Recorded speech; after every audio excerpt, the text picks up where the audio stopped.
Blessed be everyone, welcome to my YouTube channel. Today we are doing a money spell.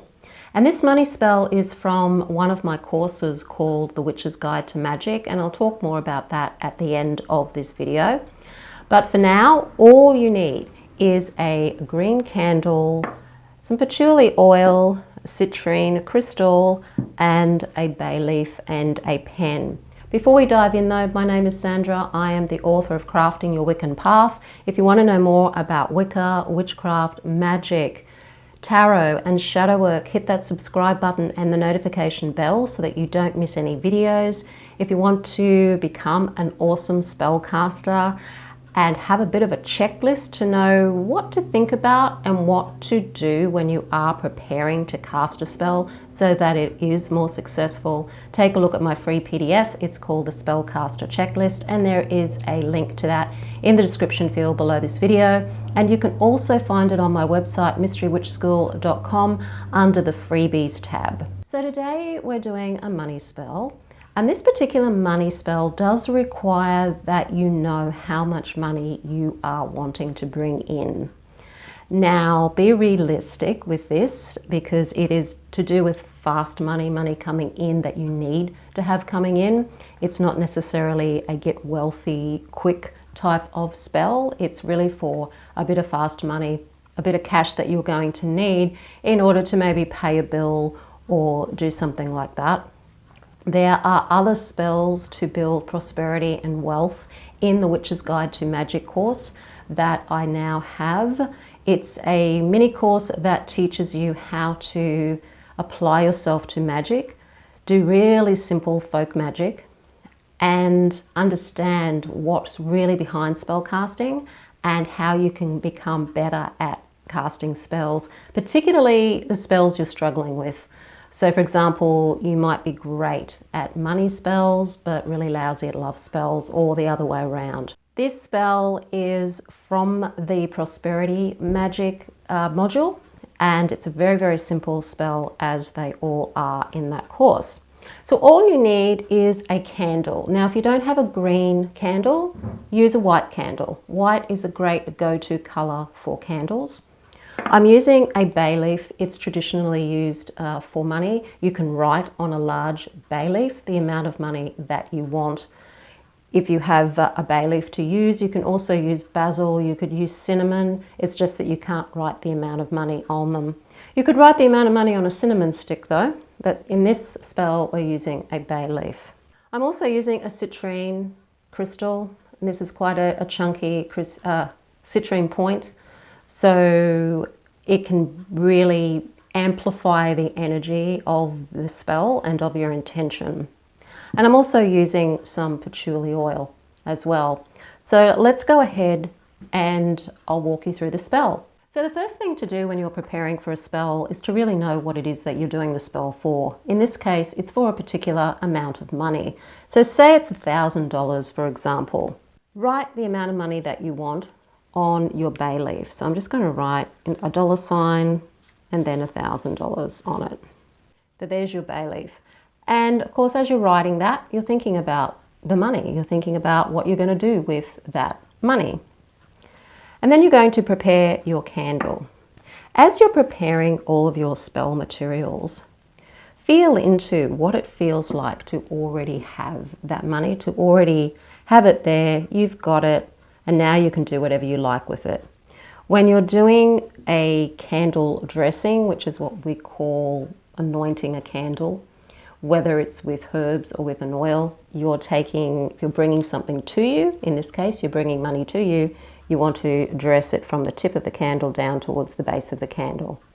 That seems to be the more modern way of doing it. There is another way of doing it as well, and I've shown you that on other videos on this channel.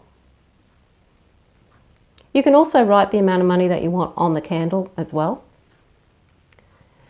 And then I like to stand my candle in my candle holder. Now I don't have a candle holder that's for a little chime candle. So I just melt the bottom of the candle a little bit so that the wax sticks to my candle base. You can use any sized candle really for this. You do want to use a candle that isn't going to take too long to burn down if you're going to try to do this spell just in one day. Now, this spell could be turned into a 7-day spell or a 9-day spell. You don't have to just have this as a one-off spell. You could do this spell over 9 days and have a bigger candle that you're using, like a pillar candle or something like that.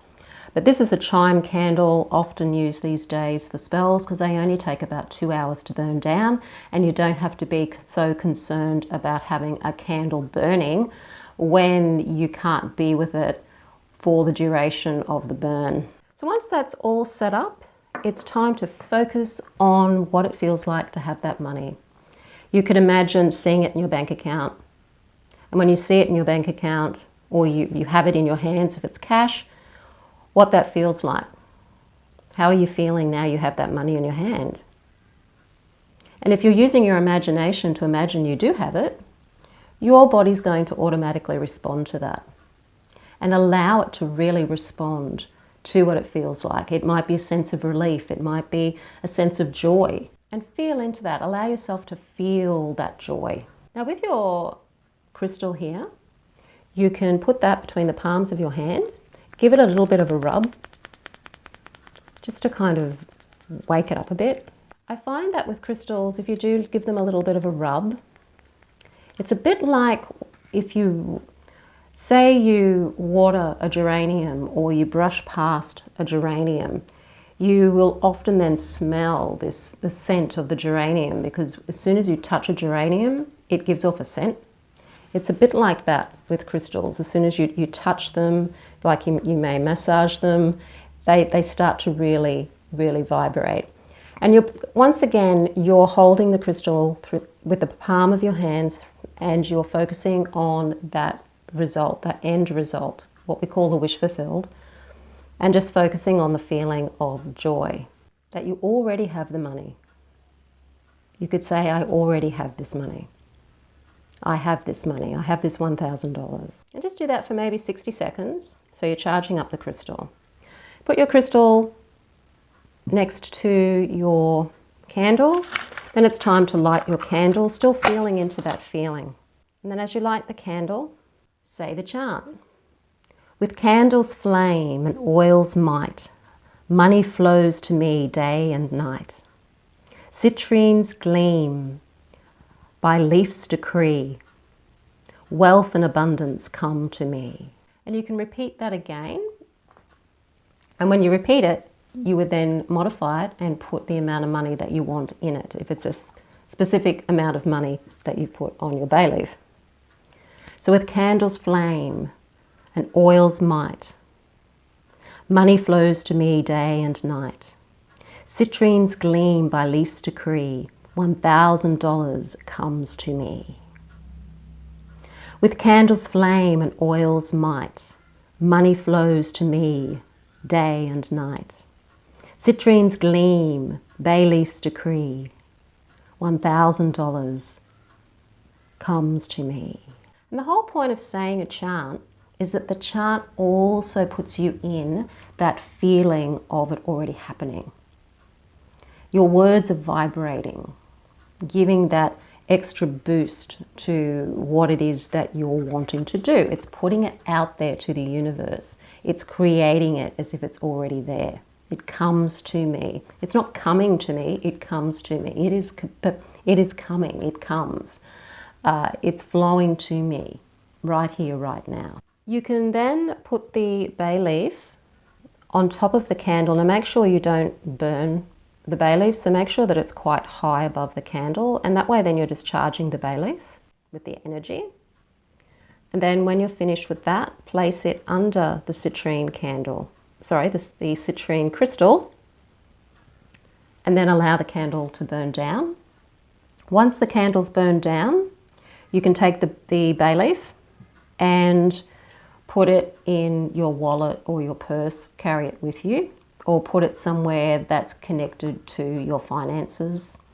You can also do that with the crystal if it's a small crystal. So if you're using a little crystal tumbled stone, for example, instead of a point like this, you can keep the tumble stone and carry that with you as well. And then just allow the money to come to you. And that's it. That's the spell.